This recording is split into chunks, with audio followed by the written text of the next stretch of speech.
Atos, capítulo 17, a partir do verso 16. Ouçamos com atenção a palavra de Deus. Enquanto Paulo os esperava em Atenas, o seu espírito se revoltava em face da idolatria dominante na cidade. Por isso, dissertava na sinagoga entre os judeus e os gentios piedosos, também na praça, todos os dias, entre os que se encontravam ali. E alguns dos filósofos epicureus e estoicos contendiam com ele, havendo quem perguntasse: que quer dizer esse tagarela? E outros: parece pregador de estranhos deuses, pois pregava a Jesus e a ressurreição. Então, tomando-o consigo, levaram-o ao Areópago, dizendo: poderemos saber que nova doutrina é essa que ensinas? Posto que nos trazes aos ouvidos coisas estranhas. Queremos saber o que vem a ser isso, pois todos os de Atenas e os estrangeiros, residentes de outra coisa, não cuidavam senão dizer ou ouvir as últimas novidades. Então Paulo, levantando-se no meio do Areópago, disse: senhores atenienses, em tudo vos vejo acentuadamente religiosos, porque passando e observando os objetos de vosso culto, encontrei também um altar no qual está escrito: ao Deus desconhecido. Pois esse que adorais sem conhecer é precisamente aquele que eu vos anuncio.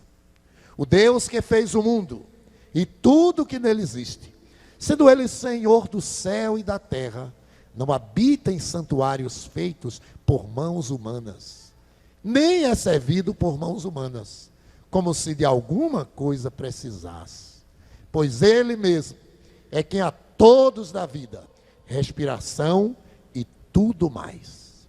De um só fez toda a raça humana para habitar sobre toda a face da terra, havendo fixado os tempos previamente estabelecidos e os limites da sua habitação, para buscarem a Deus, se porventura, tateando, o possam achar, bem que não está longe de cada um de nós, pois nele vivemos e nos movemos e existimos, como alguns dos vossos poetas têm dito, porque dele também somos geração.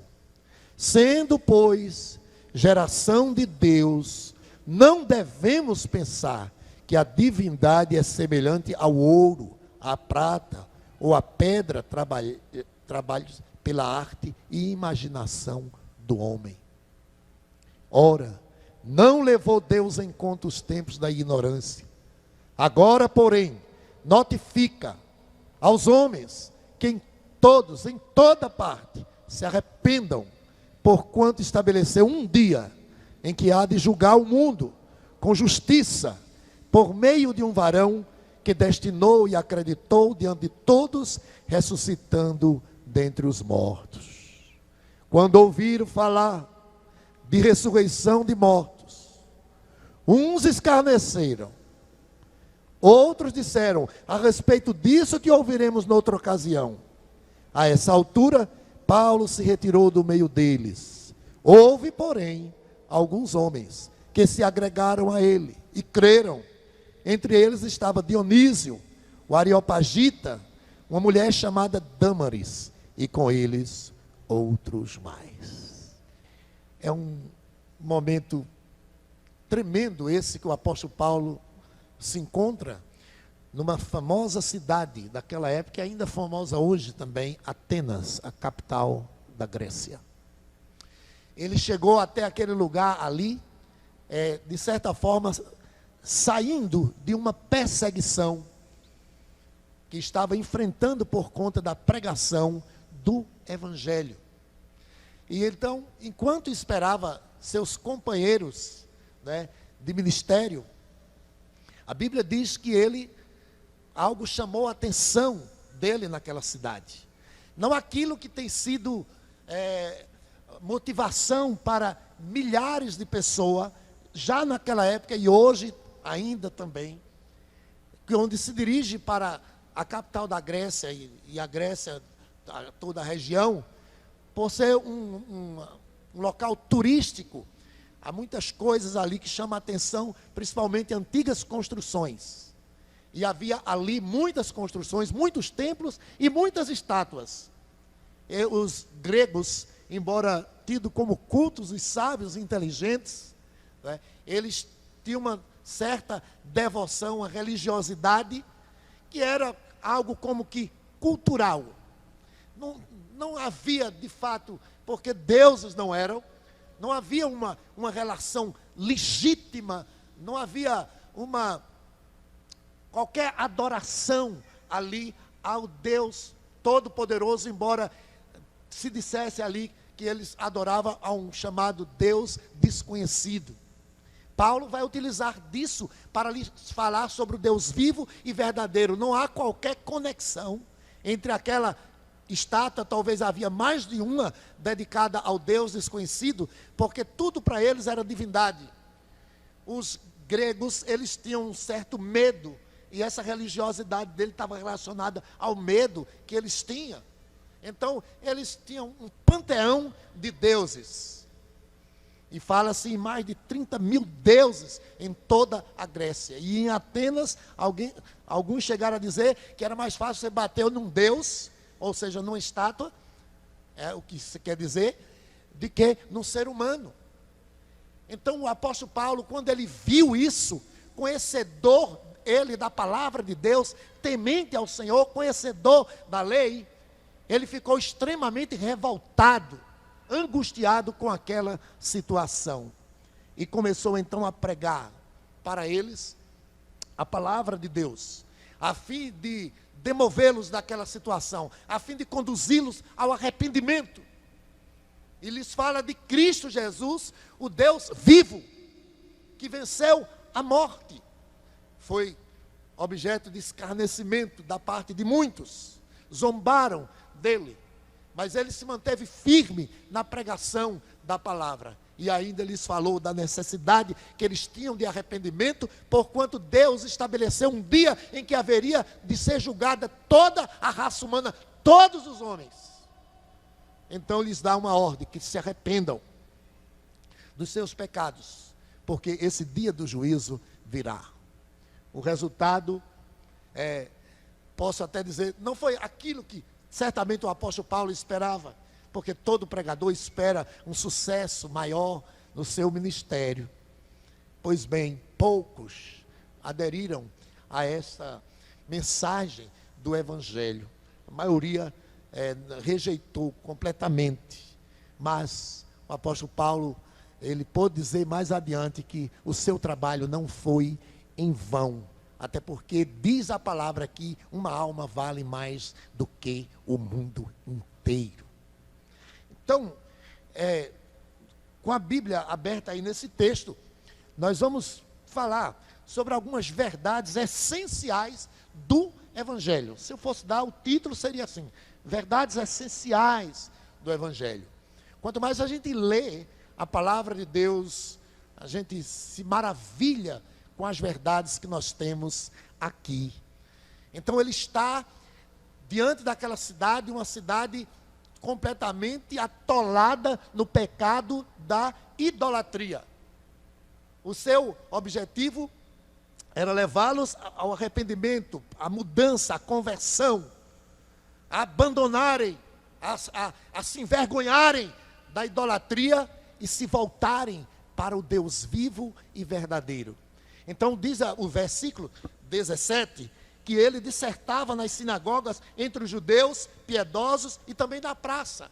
Então, tanto nas sinagogas quanto na praça, todos os dias, o apóstolo Paulo pregava acerca de Jesus, aquele que morreu na cruz e aquele que ao terceiro dia venceu a morte, ressuscitou dentre os mortos e hoje está sentado à destra do Pai. Quando pregou isso, aqueles homens que os ouvia muitos deles ficaram zombando, o chamaram de tagarela, como que querem dizer, esse camarada não tem o que fazer. Outros disseram, que novidade é essa? Porque diz a palavra que em Atenas as pessoas, muitas, se ocupavam, né, de dizer e de ouvir novidades. E não apenas lá, mas nós todos, de uma certa forma, gostamos de alguma novidade. Por isso que quando nós nos encontramos com alguém, ou ligamos para alguém, ou mandamos uma mensagem, quais são as novas? É assim que muitas vezes costumamos dizer, muitas vezes por mera curiosidade. É ruim quando as pessoas querem novidades no Evangelho. O Evangelho é antigo. O Evangelho que Paulo pregava é o Evangelho da cruz. E hoje em dia há algumas coisas que foram acrescentadas ao Evangelho que, de certa forma, descaracteriza totalmente. Paulo vai dizer que se alguém pregar um Evangelho que não seja conforme Cristo, seja considerado maldito.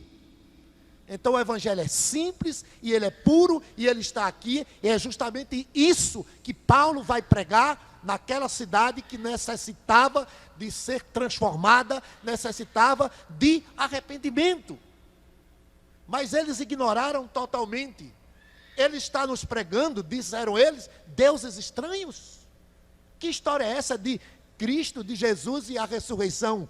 Pensava que Jesus era um Deus, assim, como os tais que eles veneravam, e que a ressurreição fosse outro. Então, imagina a loucura. Essa é a triste situação do homem no seu estado natural. Ignora completamente a verdade. Ele não entende as coisas do Espírito, porque tais coisas se discernem espiritualmente. Então, alguns deles chamaram o apóstolo Paulo para o Areópago. E ali quiseram, nos conte acerca, né, dessa novidade. O que você quer dizer com isso? Né? Então Paulo chama a atenção daqueles homens. Olhe para o verso 22. E ele diz, então Paulo, levantando-se no meio do Areópago, disse, senhores atenienses. Veja aí, ele chamando a atenção de todos os ouvintes. Preste atenção, todos vocês que estão aqui, sentados, com a Bíblia aberta aí. Veja só, Paulo disse, senhores atenienses. Então, o que ele vai dizer a partir daqui é algo tão sério,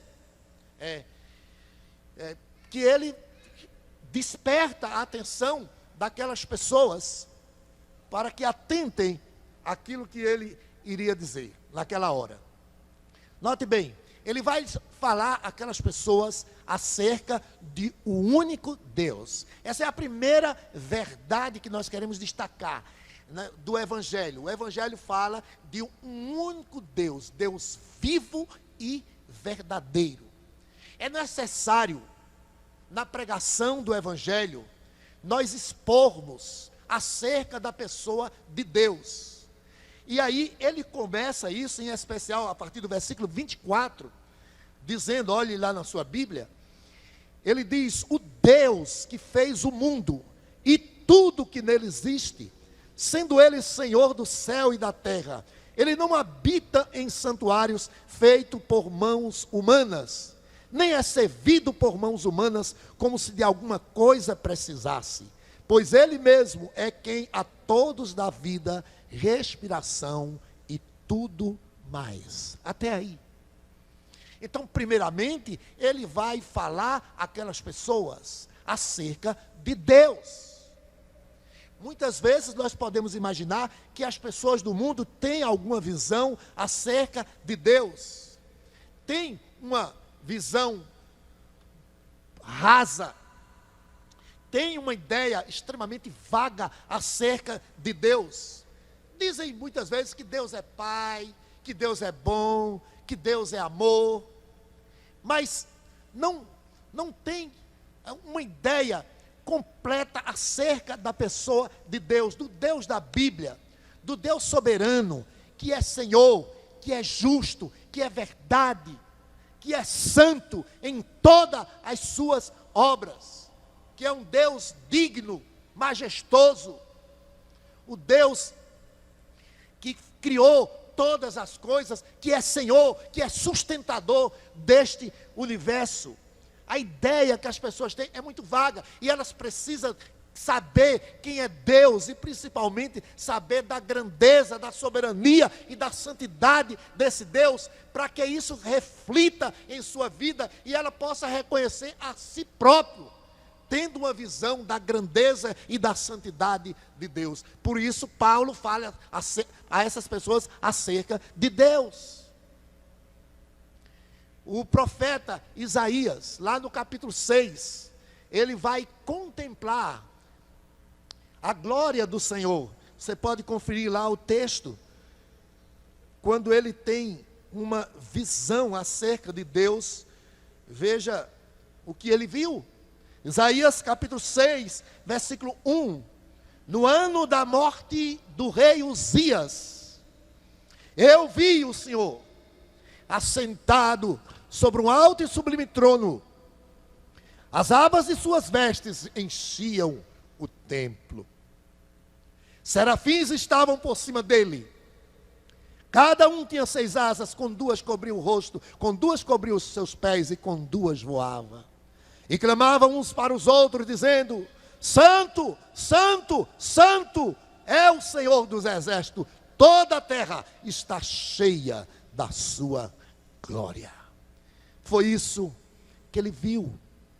Tremeu aquele lugar ali, naquela visão gloriosa que ele teve do Deus Santo. E qual foi a sua reação? Versículo 5. Então disse eu: ai de mim, estou perdido, porque sou um homem de lábios impuros, habito no meio de um povo de impuros lábios, e os meus olhos viram o Rei, o Senhor dos exércitos.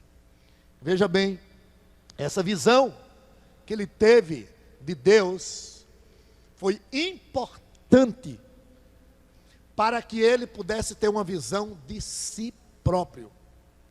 Esse livro de Isaías fala de Deus de uma forma extraordinária.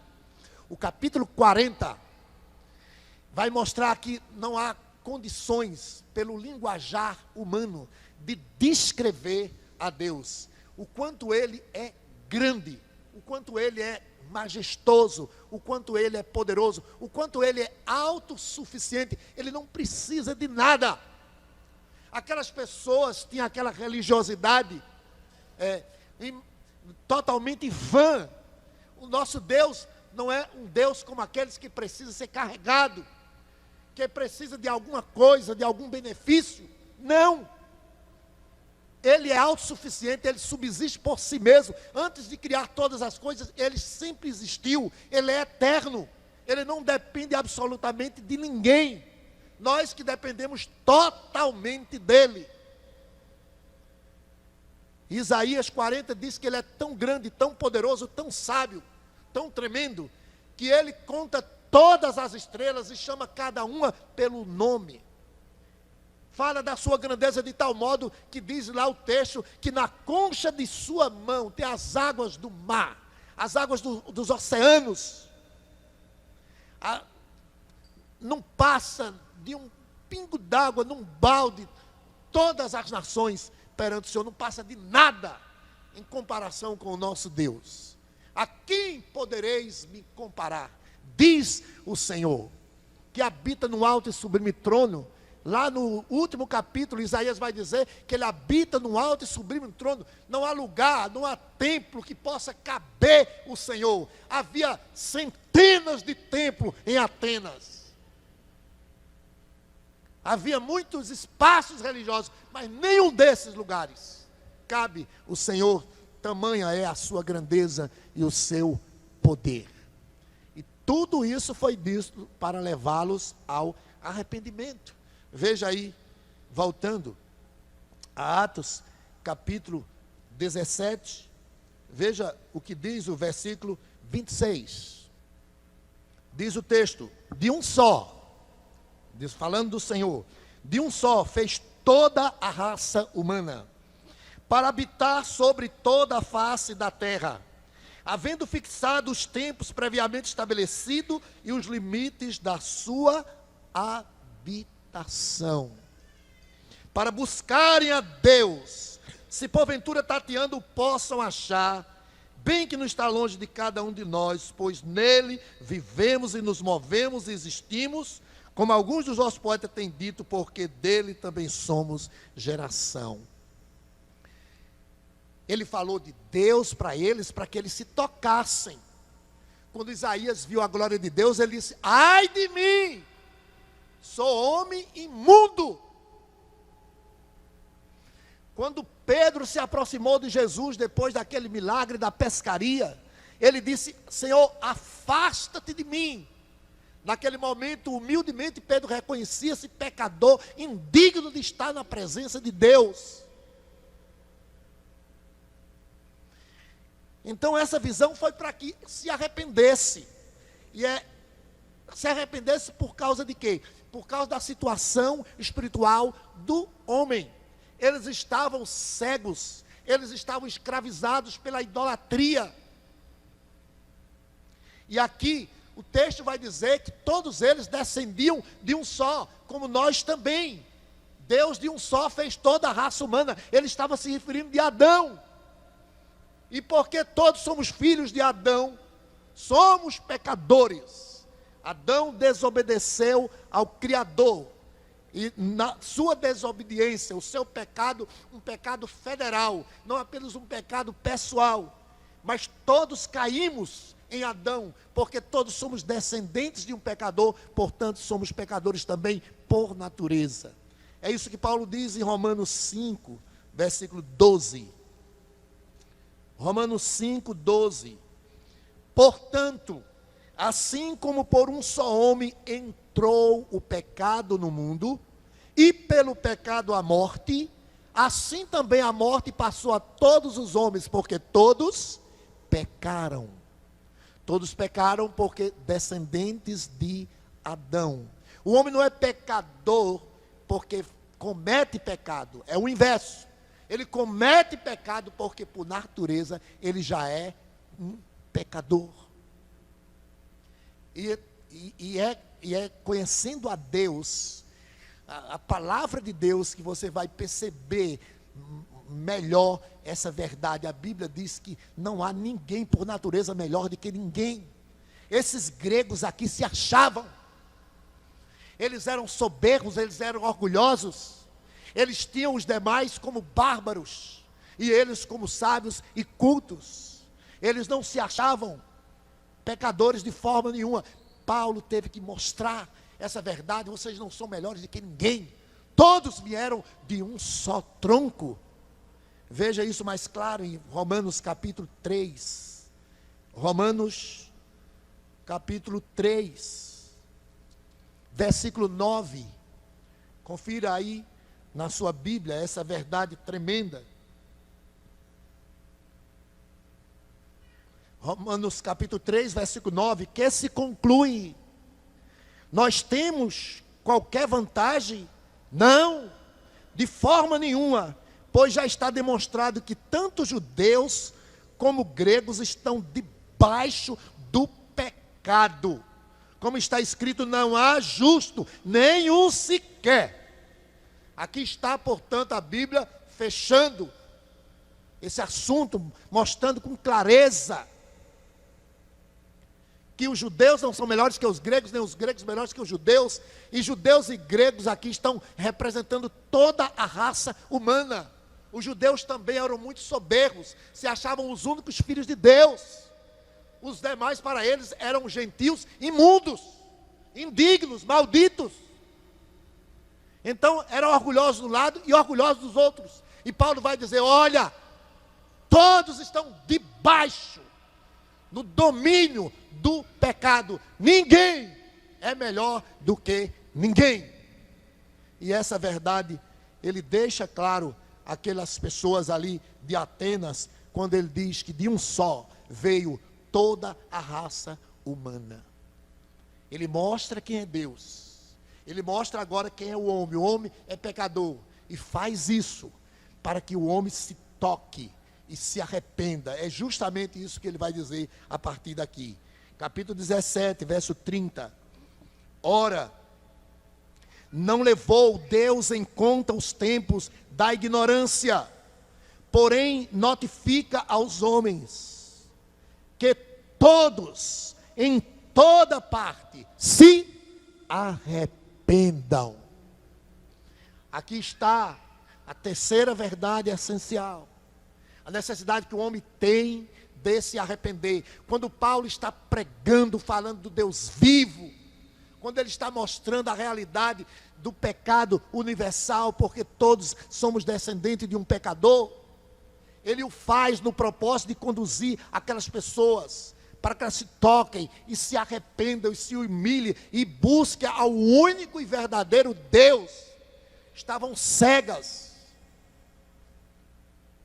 estavam escravizadas pela idolatria, e Paulo então ficou angustiado com essa situação e prega àquelas pessoas a necessidade que elas tinham de se arrependerem desse pecado e de se converterem para o Deus vivo e verdadeiro. Isso é a razão da mensagem do Evangelho, para que o homem deixe a idolatria, não apenas de ídolos pagãos, mas tudo aquilo que ele coloca no lugar de Deus em sua vida. Por natureza, o homem tem um vazio no seu coração. Ele não tem razão de viver se estiver afastado de Deus. E ele tenta, de algumas maneiras, tornar-se feliz através de vários ídolos. Quando não ídolos do paganismo religioso, né? O ídolo dos vícios, o ídolo do sexo, o ídolo da bebida, o ídolo das farras. O outro ídolo que ele faz, acha que se tiver um excelente emprego, se tiver uma excelente formação, se tiver uma excelente família, se tiver uma excelente casa, um excelente carro, se ele tiver tudo de bom e do melhor, ele será feliz. Isso não passa de idolatria. Ninguém será feliz se não tiver a Deus em primeiro lugar na sua vida. Esses homens aqui em pecado, Paulo disse que Deus não estava longe, até porque a Bíblia diz que Deus é onipresente, Ele está em todos os lugares. E ali naquela hora, o servo de Deus prega na expectativa, na esperança de que o Espírito Santo aplique a palavra no coração daqueles homens, e eles se voltem para o Senhor e se arrependa, como aconteceu com os cristãos em Tessalônica, aquelas pessoas que ouviram a Paulo ali quando lá pregou a palavra. Você pode conferir 1 Tessalonicenses capítulo 1.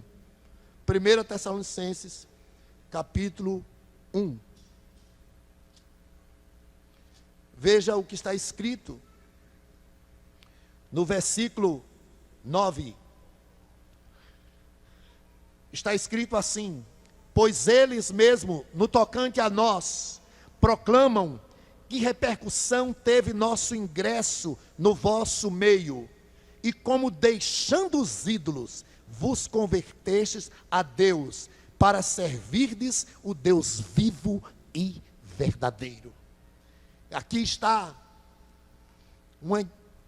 uma cidade que ouviu a Paulo, a pregação do Evangelho, e foi convertida, houve arrependimento, e ele destaca aqui o arrependimento, a mudança que houve, quando eles deixaram os ídolos, para servirem ao Deus vivo e verdadeiro. Lá em Atenas tinha um panteão de deuses, de ídolos, e Paulo não diz a eles que acrescente mais um Deus, não. Não, ele disse: se arrependam, se envergonhem dessa idolatria de vocês, se entristeçam, tenham profundo remorso, não é um mero remorso, um profundo remorso, que isso envolve o arrependimento. Se ficar só nisso, não serve, mas o arrependimento, ele traz para a gente uma tristeza, um remorso, um profundo de tudo quanto nós fazemos que não agrada ao Senhor. E Deus não se agradava daquilo que ele via ali em Atenas, como ele não se agrada daquilo que ele vê aqui em nosso país. Enquanto lá havia um altar a um Deus desconhecido, eles fizeram esse altar como se dissesse assim, ó, para que não fique nenhum sem ser adorado, senão a gente pode ser castigado. Fizeram mais um e colocaram ao Deus desconhecido. Esse país é um país de completo paganismo idólatra. A cada dia da semana é dedicado a uma espécie de santo. Então é santo isso, santo aquilo. E quando chega no dia 1º de novembro, né, considerando que alguns santos morreram para eles num estado de santidade, num estado de graça, mas não deu tempo de canonizar, de beatificar, inventaram o chamado dia de todos os santos. Essa idolatria é motivo de tristeza para o coração do nosso Deus. Precisamos pregar, nos angustiar por causa disso, como Paulo se angustiou ali em Atenas e pregou para eles acerca do Deus vivo e verdadeiro, anunciou a Cristo, o Cristo que venceu a morte, o Cristo ressurreto. E ele faz isso no versículo 30, meus irmãos, quando diz aqui, né, chamando-os a arrependimento, ele diz inicialmente que Deus não levou em conta os tempos da ignorância. Não sei porquê, Deus foi paciente durante séculos com esses gregos aqui. Durante muito tempo, eles não tiveram uma revelação profunda da palavra de Deus. Deus tolerou aquela idolatria, mas agora Deus diz: chega! Chegou ali a palavra de Deus. A ira de Deus, ela não será retida para sempre. Então Paulo chega lá e diz: ora, Deus não levou em conta os tempos da ignorância. Agora, porém, veja o que ele diz, chamando aquelas pessoas ao arrependimento. Grave isso na sua Bíblia. Ele notifica aos homens. Não é um mero convite para que se arrependa. Isso é uma ordem. O Senhor está determinando, está ordenando, está notificando. Se arrependam. Não levem a palavra de Deus, não levem o Evangelho na brincadeira. Se arrependam. É isso que o Senhor diz a todos os homens, gregos, gentios, porque todos pecaram e foram destituídos da glória de Deus. Sobre essa paciência de Deus, tolerando o pecado, veja o que está escrito em Romanos capítulo 3.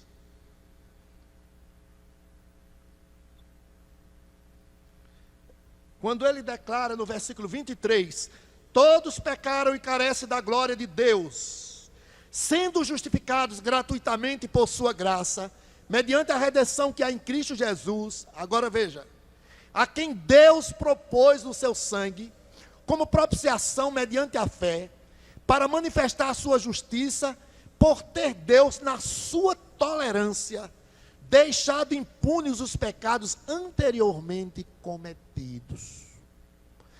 Deus, na sua tolerância, na sua paciência, e como foi paciente com aqueles durante tantos séculos, cegados pela idolatria, pelo pecado, mas agora chegou ali a palavra de Deus, e Paulo diz: o Senhor notifica, é uma ordem, se arrependam.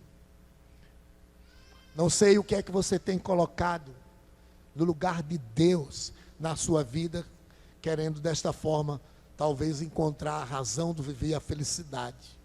O Senhor diz, né? Se arrependa. Por que se arrependa? Deus é um Deus misericordioso, e nós louvamos o Senhor por isso.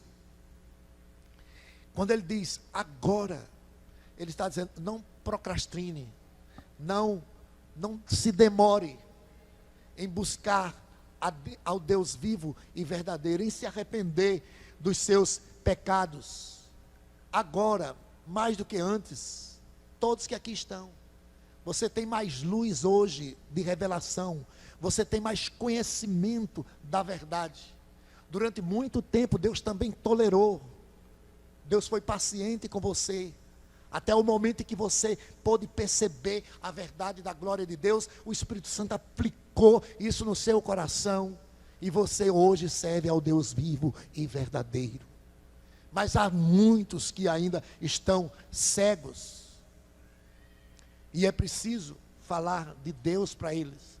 É preciso pregar o evangelho para eles. É preciso fazê-los reconhecerem que são pecadores. É preciso dizer a eles essa verdade tremenda que vem a seguir no verso 31.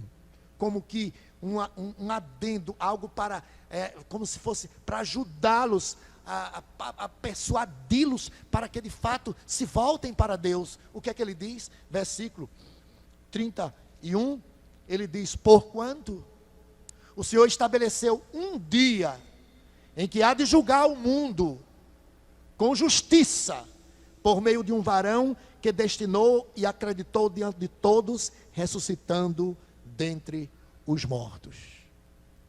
Aqui está, portanto, a palavra do Senhor.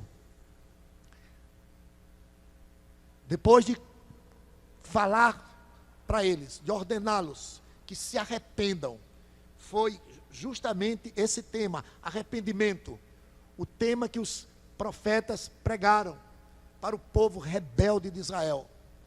Foi o tema de João Batista, foi o tema do Senhor Jesus Cristo, foi o tema dos apóstolos. O Senhor Jesus Cristo, antes de subir aos céus, disse que eles fossem a todas as nações que pregassem o arrependimento.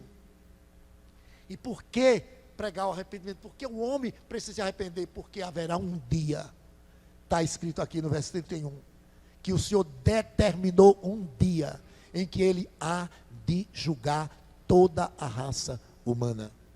E por conta disso, o homem precisa se arrepender, porque esse dia será terrível. E para que ele perceba essa verdade mais gloriosa, ele volta para o início da sua palavra, lá do versículo 17. Ele falava de Cristo e da ressurreição, quando foi tido como tagarela, quando zombaram dele. Aí ele mudou a estratégia do apóstolo Paulo. Ao invés de entrar com Cristo e o arrependimento, foi falar do Deus grandioso, glorioso, Criador, para que eles se quebrantassem, para que eles reconhecessem os seus pecados, para chamá-los ao arrependimento. Agora Paulo volta ao tema que é Cristo, é a ressurreição. Paulo não se ocupava de outro tema em suas pregações. De fato, Cristo é o Deus vivo e verdadeiro, que se fez carne e habitou entre nós. Nós estamos lendo esses dias as cartas de Paulo. Agora, nessa reta final da leitura da palavra de Deus, agora já em 2 Tessalonicenses, esses dias que eu estava lendo agora as cartas de Paulo, eu ficava, meu Deus, que maravilha! Que homem que amava a Cristo! O tempo todo falando de Cristo, de Cristo, de Cristo. É Gálatas, é Coríntios, é Efésios, é Colossenses, Filipenses. Que coisa maravilhosa nós encontramos ali, o apóstolo Paulo falando de Cristo. E ele disse, olha, o Senhor determinou um dia que com justiça há de julgar. Justiça porque Ele foi quem criou o mundo. Então nada mais justo do que Ele julgue este mundo. Todas as coisas foi feito por intermédio dEle, de Cristo. E sem Ele nada do que foi feito se fez. E além de ser Ele o Criador do mundo, que já o dignifica como juiz, como julgador, por isso Ele ressuscitou e assentou à direita do Pai. Ele ressuscitou dentre os mortos, por isso Ele diz, porquanto Ele determinou o dia que vai julgar por meio de um varão, que destinou a isso, ressuscitando dentre os mortos. O Cristo Salvador foi assentado à destra do Pai, foi exaltado. Ele está na posição de um juiz que virá para julgar este mundo. Ainda hoje, a sua graça, ainda hoje, Ele está tolerando, ainda hoje Ele está paciente, esperando que os pecadores se voltem, se arrependam, se cheguem a Ele. Pedro diz na sua segunda carta, no capítulo 3, que Deus não demora o dia da vinda do Senhor, mas Ele é longânimo, não querendo que nenhum se perca, senão que se arrependam, se voltem para Ele. Então, ele não levou em conta o tempo da ignorância. Ele foi paciente, foi tolerante. Mas agora, veja só, agora, diz o texto. Então, chega. Hoje é o tempo aceitável, hoje é o dia da salvação. Não fique apenas no ouvir da palavra de Deus. Creia, se arrependa, peça a graça do Senhor. A ira de Deus não vai permanecer, não vai ser detida o tempo todo, eternamente. Não, vai chegar um dia em que Ele há de julgar. E a Bíblia diz: aqueles que estiverem à sua direita receberão sejam bem-vindos, benditos do meu Pai. Mas aqueles que estiverem à sua esquerda, aqueles que rejeitaram a sua oferta de salvação, aqueles que rejeitaram o Evangelho, ouvirão: afastai-vos de mim, malditos, para o fogo eterno, preparado para o diabo e seus anjos. Qual foi o resultado dessa mensagem de Paulo? Veja o encerramento, versículo 32. Quando ouviram falar de ressurreição de mortos, uns escarneceram, outros disseram a respeito disso que ouviremos noutra ocasião. A essa altura Paulo se retirou do meio deles. Houve, porém, alguns homens que se agregaram a ele e creram. Entre eles estava Dionísio Areopagita, uma mulher chamada Dâmaris, e com eles outros mais. Aqui está o resultado da pregação. Diz a Bíblia: uns escarneceram, deram vaia no apóstolo Paulo, zombaram. Isso aconteceu no começo, quando o chamaram de tagalela, e aconteceu também no final da sua mensagem, zombaria. Ainda hoje há muitos também que zombam, que escarnecem, principalmente aqueles que são ditos como cultos, sábios, inteligentes, universitários, acadêmicos, que acham que religiosidade é para pessoas ignorantes. E a gente vê esses doutores muitas vezes voltados a religiões, né, umbandistas, candomblé, africanas. Isso vale, cristianismo não. Porque na verdade não é nem religiosidade para eles, não passa de cultura. Mas nós sabemos que não tem nada de cultura. É o paganismo, é a crença errada. E muitos zombam, muitos escarnecem. Eu vejo falar recentemente de um filme aí, parece, não sei, Netflix, eu não entendo disso. Mas veja só, tem filmes, né, tem músicas que zombam, que escarnecem de Cristo, do Evangelho, da palavra de Deus. Teve um grupo maior, certamente, e foram os dois primeiros, que zombaram, que escarneceram. A Bíblia diz que Deus não perdoará quem toma o seu nome em vão. Quem escarnece, quem zomba. A Bíblia diz que de Deus ninguém zomba. Aquilo que o homem semear, isso colherá.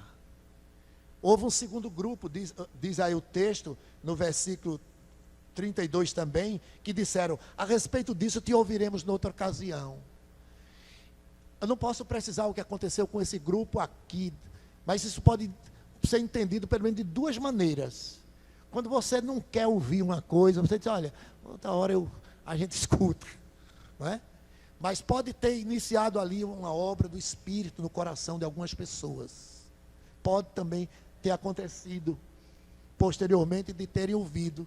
Pelo menos há uma contraposição com o primeiro grupo que escarneceu.